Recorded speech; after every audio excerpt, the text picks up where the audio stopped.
Chapter 7, Section 7.6. So the third type of chemical reaction that we're going to look at is an oxidation-reduction reaction. And so in oxidation, there's a loss of an electron or more than one electron, and in reduction, there's a gain of one or more electrons. And there are two useful mnemonics to help you remember redox reactions. One is oil rig, where oxidation is loss, reduction is gain. The other one is Leo goes ger. Loss of an electron is oxidation, gain of an electron is reduction. So let's look at some guidelines for determining oxidation number. Okay, so in order to identify what's being oxidized or reduced, we have to know the oxidation number, which it tells us whether or not an atom is neutral, electron rich, or electron poor. Something that's an electron rich, if it's an ion, right, it'll be an anion. And if it's an electron poor ion, it'll be a cation, just to refresh everyone's memory. Okay, so here are some guidelines. So the first guideline is that an atom in its elemental state has an oxidation number of 0. So if you saw a chemical reaction where you have solid sodium and something is happening to the sodium, this oxidation number is going to be 0 because it's elemental sodium. Similarly, H2 is typically a gas. It has an oxidation number of 0. Diatomic bromine, sulfur, neon. The same goes for magnesium if it's in its elemental state, argon, helium. All of these will have an oxidation number of 0. So the way that you can know is that none of these have a charge on them. And so if none of them have a charge on them, then it's the atom or the element in its elemental state. All right, the second guideline is that an atom in a monatomic ion has an oxidation number identical to its charge. So for example, the sodium ion has a +1 charge, so its oxidation number will also be +1. This is the same for anything in group 1A. So also lithium, potassium, they would all have an oxidation number of +1. Calcium, the calcium ion has a +2 charge on it. Similarly, the oxidation number is going to be +2. So the same would go for the magnesium ion. Aluminum has a 3+ charge, and so its oxidation number is going to be +3. The same would be for gallium, which is also in the same column as aluminum. All of the halides, all of their ions are going to have a -1 charge. Oxide has a 2- charge on it, so it has a -2 oxidation number. So similarly for polyatomic ions,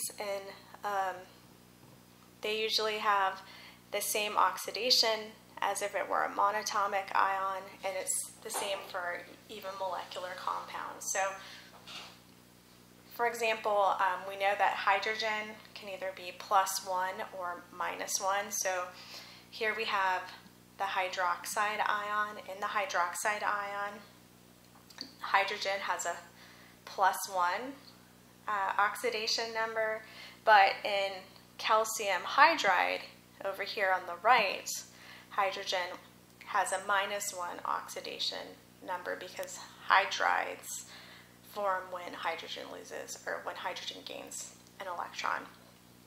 So oxygen usually has an oxidation number of -2. There are some exceptions.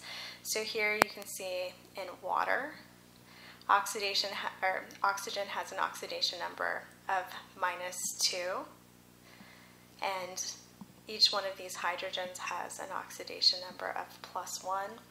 An exception to this is hydrogen peroxide. And in hydrogen peroxide, oxygen has an oxidation number of -1, but generally it'll have an oxidation number of -2. So let's look at what are going to happen with the halogens. So for halogens, they usually have an oxidation number of -1. There are a couple exceptions. So let's first look at hydrochloric acid and hydrochloric acid. The halogen has an oxidation number of -1. The hydrogen will have an oxidation number of +1. But sometimes when halogens are bonded to oxygen, the oxidation number will be different. So because the oxidation number of oxygen is -2, if this is a neutral compound, that means that the oxidation number of each one of these chlorine atoms will have to be a +1. So just in general, if we consider, the periodic table,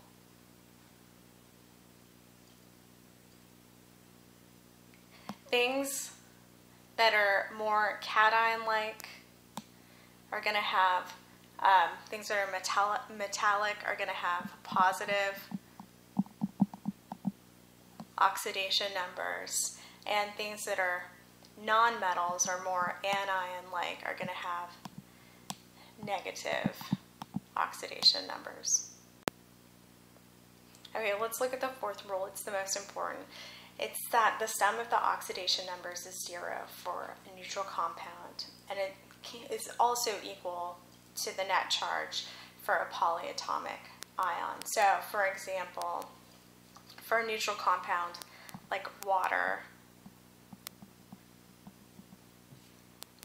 the sum of all of the oxidation numbers will equal 0. But for something like hydroxide, which has a -1 charge on it, the sum of all of the oxidation numbers has to equal -1. And so for water, for example, each hydrogen has a +1 oxidation number. The oxygen has a -2 oxidation number. So those equal 0. And then for hydroxide, this oxygen has a -2 oxidation number. And the hydrogen has a +1 oxidation number, so they sum to -1. So let's look at that for a more complicated example. So let's look at sulfurous acid. So sulfurous acid has 2 hydrogens, a sulfur, and 3 oxygens. So using the guidelines that we learned previously, each one of these hydrogens has a +1 charge on it. So if we were to try to figure out sulfur, what we'd do is we'd say 2 times +1, right? These are for the hydrogens. X is going to be our sulfur atom. And then oxygen has a -2 oxidation number. We have 3 oxygens, so 3 times -2 will give us our oxidation number for oxygens, for all of the oxygens. And then since this is a neutral compound, we let it equal 0. And so if you sum all of these, so 2 minus 6 is -4, and then if you moved the -4 over to the other side of the equal sign, X would equal +4. And so that's what the charge for sulfur would be, the oxidation number. So let's look at the, so we have the dichromate ion. The dichromate ion has a -2 charge on it. So we don't know what the oxidation number of chromium will be, but we can use oxygen here to figure it out. So we have 2 chromiums, so we'll say 2 times X plus there's 7 oxygens. Oxygen has an oxidation number of -2, so 7 times -2. We set that equal to -2 because that's the net charge on the dichromate ion. So we solve for this algebraically, and we'll see that that chromium has a +6 oxidation number. All right, so let's look at an example. Here we have problem 7.13. We have to assign an oxidation number to each atom in the following compound. So let's look at this 10. This is going to be 10 for chloride. So each one of these chloride ions, this is a ionic compound. Each one of these chlorides is going to have a -1 charge. There's 4 of them.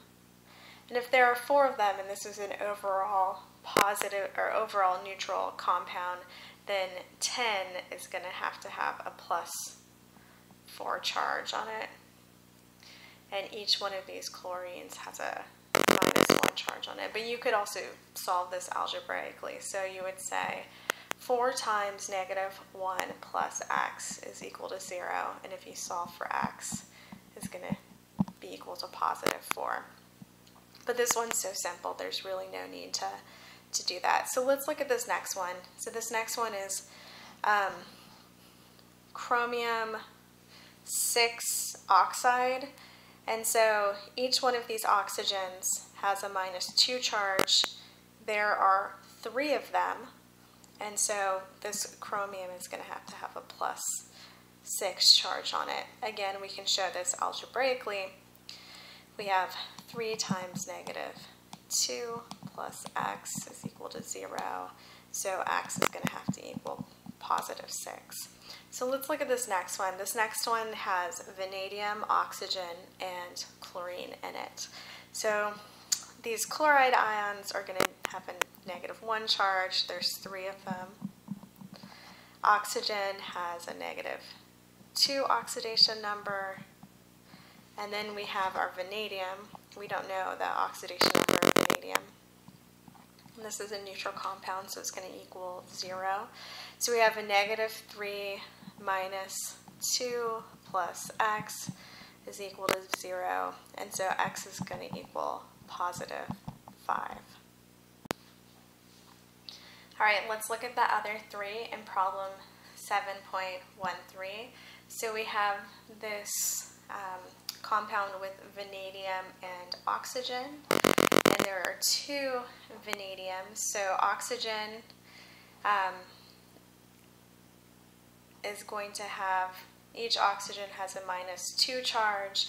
If there's 3 of them and there's 2 vanadiums, that means that vanadium is going to have a +3 charge. But let's show that algebraically. So we have 3 times -2 plus 2 times X is equal to 0.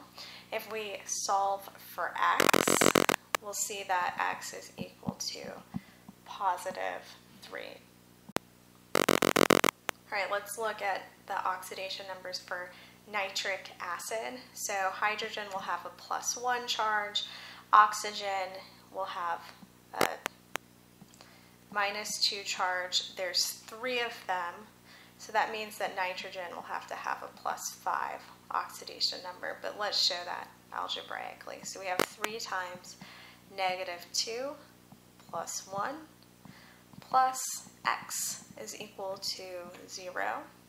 So 3 times -2 is -6 plus 1, that's -5. So if we solved for X, we'd see that X is equal to +5. So let's look at F. For F, we have iron 2 sulfate. So if you remember the polyatomic ion, sulfate has a -2 charge on it, so this iron has to have a +2 charge on it. Each one of these oxygens has a -2 charge on it. So let's figure out what the charge on sulfur will be. So we have 4 times -2 plus 2 plus x is equal to 0. So we have -8 plus 2 is -6, so x will have to equal +6, and so sulfur has to have an oxidation number of +6.